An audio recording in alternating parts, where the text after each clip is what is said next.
Hello there. Thank you so much for joining us. This is News Channel Nebraska. My name's Eric McKay. Let's take a look at our top headlines today.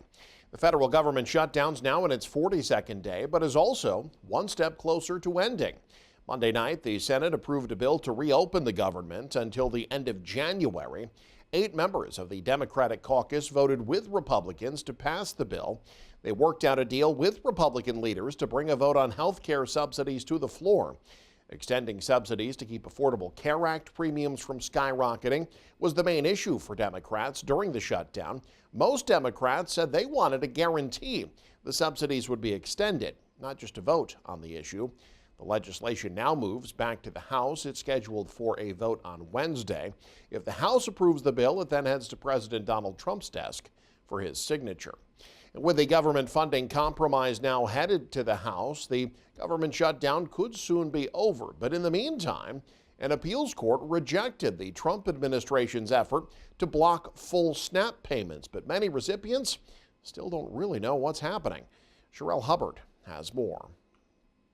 Millions of Americans remain in limbo, uncertain if or when their SNAP payments or food stamps will arrive. I think in some states, people did get 100% of what they were entitled to. Some states, people have gotten none. Some states, people have gotten partial payments. On average, households receive about $350 a month in benefits. Nearly 42 million people rely on SNAP to feed themselves and their families. I'm worried that I might go to the grocery store and try to use my EBT card, and in the time that I've gone to the grocery store, that something has been reversed.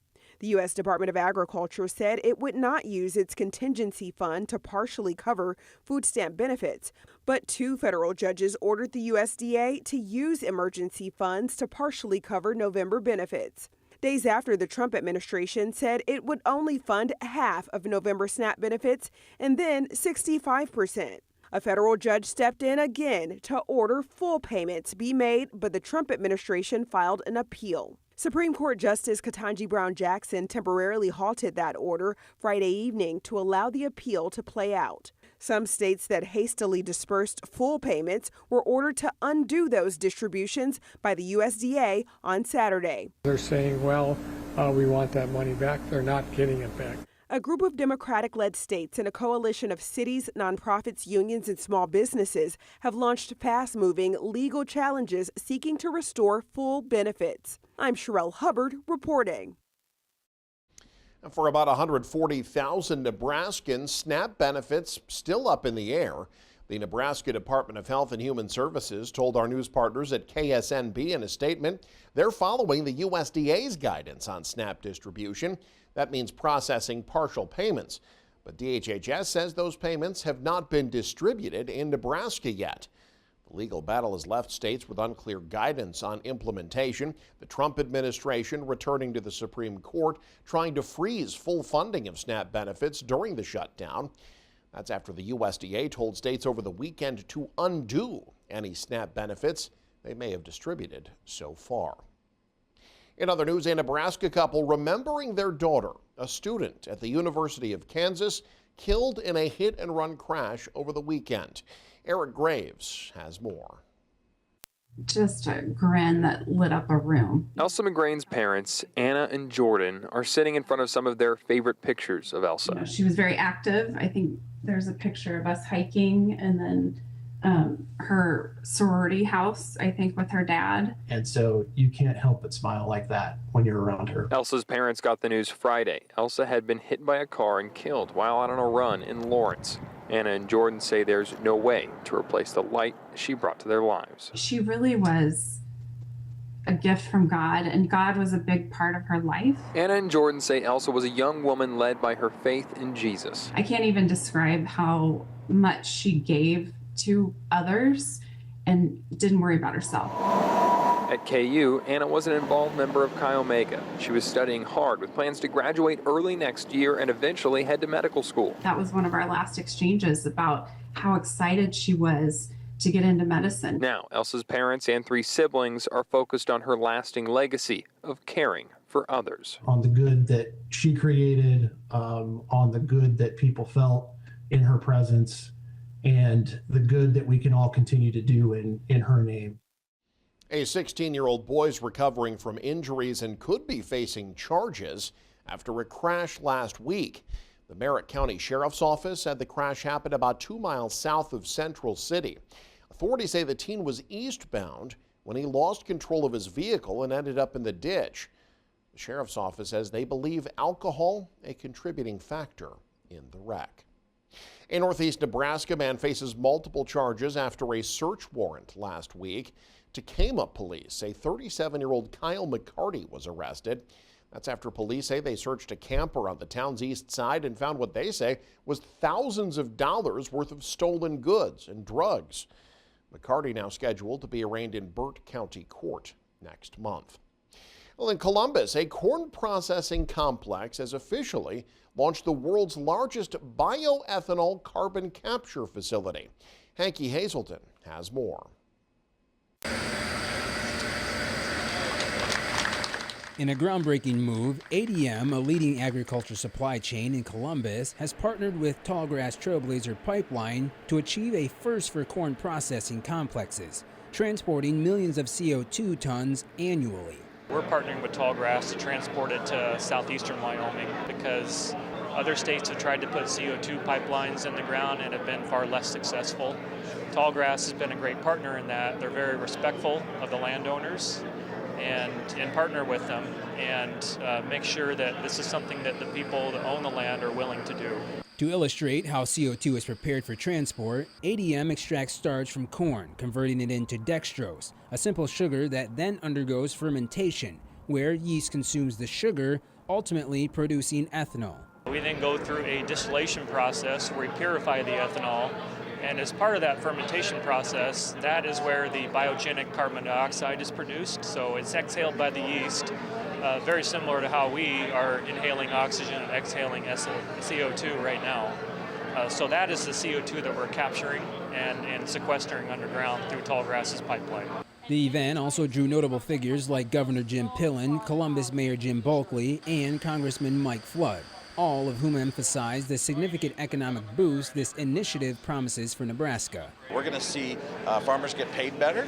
We're going to see growth in our bioeconomy, and we should just be so thankful that Tallgrass was able to get this done with a lateral where states like South Dakota, Iowa, they struggle with this, and we have what everybody else wants, and that is our ethanol plants are hooked up to the CO2 pipeline. In Columbus, Hanky Hazelton, News Channel, Nebraska. A school board in southeast Nebraska now has an open seat. At last night's Beatrice Board of Education meeting, board member Marissa Centeno submitted her resignation. She described the decision that comes with mixed emotions, saying her family is moving out of the country. Centeno says it was a rewarding experience to have served on the Beatrice School Board. Serving on the board has been an incredible honor, and I'm deeply grateful for the opportunity to contribute to the education and well-being of our students, our families, and our staff. I have a great respect for the work that continues and the dedication of everyone involved in supporting our schools. Thank you for allowing me to be a part of this important mission, and I wish the district continued success and progress in the years ahead. Centeno was 1 year into a 4-year term on the school board. The board says the search for a replacement will begin immediately. Well, it's Veterans Day today, a time to pay tribute to everyone who served in the U.S. military. Veterans Day dates back to November 11, 1918, when the truce between U.S. allies and Germany to end World War I was signed on the 11th day, the 11th month, at the 11th hour. President Woodrow Wilson originally proclaimed it Armistice Day.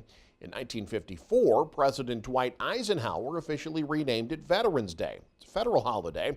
Most banks and post offices are closed, but grocery stores, retailers, restaurants, all will be open, many of them offering freebies and discounts to veterans with military ID. Community members in Grand Island came together Monday to honor America's heroes, both past and present, and commemorate the first ever winner of a new award, recognizing a lifelong commitment to veterans. Peter Rice has more.